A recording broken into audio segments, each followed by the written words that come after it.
আলহামদুলিল্লাহ, আমার সোনালী মুরগির বাচ্চাগুলো মাশাআল্লাহ এরা অনেক লক্ষ্মী এবং এদের আমি 0 দিন বয়স থেকেই আর কি লালন পালন করতেছি।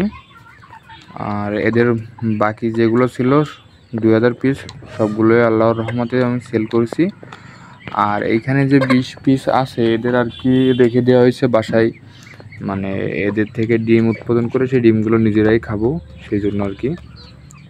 আর এরা আসলে প্রচুর পরিমাণ ডিম পারে সোনালী মুরগি, যার কারণে আর কি রেখে দেওয়া। এখন দেখা যাক কি হয়। আর এদের থেকে ডিম পেতে এখনও 2 থেকে 3 মাস লাগবে, কারণ এরা 4-5 মাস থেকে ডিম পাড়া শুরু করে। আর এদের বয়স অলরেডি 2 মাস প্লাস হয়ে গেছে। আর বর্তমানে যে আবহাওয়া, আসলে পশু পাখিগুলো একটু যত্ন করে না রাখতে পারলে সমস্যা। কারণ এই যে নতুন নতুন আবহাওয়া ঠান্ডা পড়তেছে, যার কারণে হাঁস মুরগি পশু পাখি যেগুলোই সবগুলো আর কি অসুস্থ হওয়ার সম্ভাবনা একটু বেশিই থাকে অন্যান্য দিনের থেকে।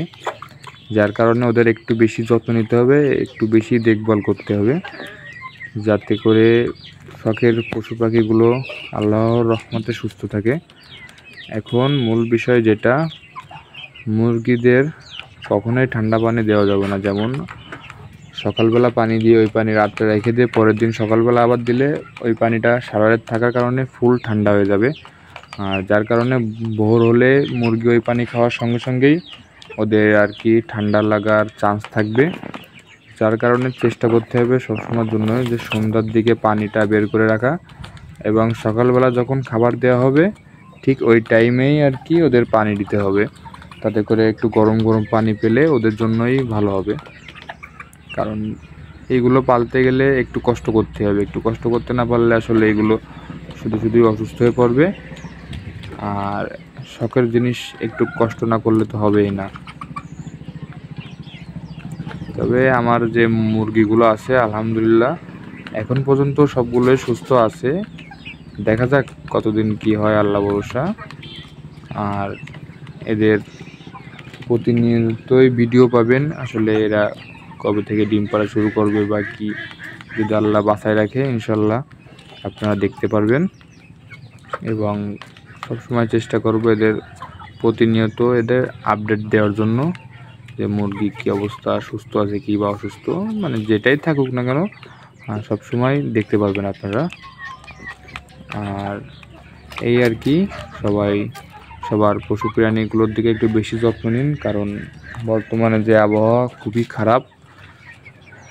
যার কারণে একবার অসুস্থ হয়ে গেলে আসলে পরে যতই ওষুধ খাওয়ানো হোক না কেন, সুস্থ হলেও যে মুরগি বা পশু যে হোক না কেন, ওদের উপর যে দখলটা যায় আসলে এটা আসলে আমাদের যখন আমরা নিজেরাই অসুস্থ হই তখন আমরাই বুঝতে পারি কেমন লাগে। ঠিক ওদের ক্ষেত্রেও তাই, আসলে ওরা বলতে পারে না, যার কারণে ওইভাবে আমরা মূল্যায়ন করি না হয়তো। কিন্তু আমাদের উচিত, মানে আমরা নিজেরা যেমন সুস্থ থাকার জন্য যেমন চেষ্টা করি, ওদেরও আমাদের ওইভাবে রাখা উচিত, যাতে করে পশু প্রাণীগুলো একটু ভালো থাকতে পারে।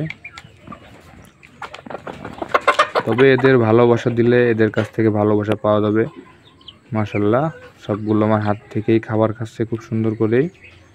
আসলে দেখতেও যেমনটা ভালো লাগে, ঠিক মানে বলার আসলে ভাষা নেই, কারণ আমার খুব শখের মুরগিগুলা, খুব শখ করে ওদের লালন পালন করতেছি। এখন আল্লাহ ভরসা, আল্লাহ কপালে যা লিখে রাখছে তাই হবে। কারণ এগুলো তো আসলে আমাদের হাতে নাই, বাঁচা মরা সব কিছুই উপর আল্লাহর হাতে। তবে সবসময় চেষ্টা করি, মানে যেভাবে করলে আর কি এগুলো সুস্থ থাকবে সেইভাবে সবসময় চেষ্টা করা হয়। এখন বাকিটা উপর আল্লাহর উপর, ইনশাল্লাহ আল্লাহর রহমতে সবগুলো সুস্থ থাকবে। এবং আপনাদের যাদের হাঁস মুরগি বা কবুতর পাখি যেগুলো আছে না কেন, কোনো ধরনের কোনো সমস্যা হলে আমার ইনবক্সে যোগাযোগ করবেন অথবা কমেন্ট বক্সে, ইনশাল্লাহ আপনাদের সলিউশন দেওয়ার চেষ্টা করব। কারণ অনেকেই আছেন নতুন শখ করে পালে, কিন্তু মানে কি হলে কি ওষুধ খাওয়াতে হয় বা কোন রোগে কোন সমস্যা এগুলো আসলে বুঝতে পারে না, যার কারণে শখের যে প্রাণী কিনুক না কেন ওইটা মারা যায়, আর ওইটা একবার মারা গেলে তাদের মনটাও ভেঙে যায়। যার কারণে উচিত যে কোনো কিছু হলে আর কি পরামর্শ নেওয়া। তবে সবাই যোগাযোগ করবেন, ইনশাল্লাহ সবাইকে সঠিক পরামর্শ দেওয়া হবে। সবাই সবার পশু প্রাণীর দিকে একটু বেশি যত্ন নিন, আর আমার ফার্মের জন্য সবাই দোয়া করবেন।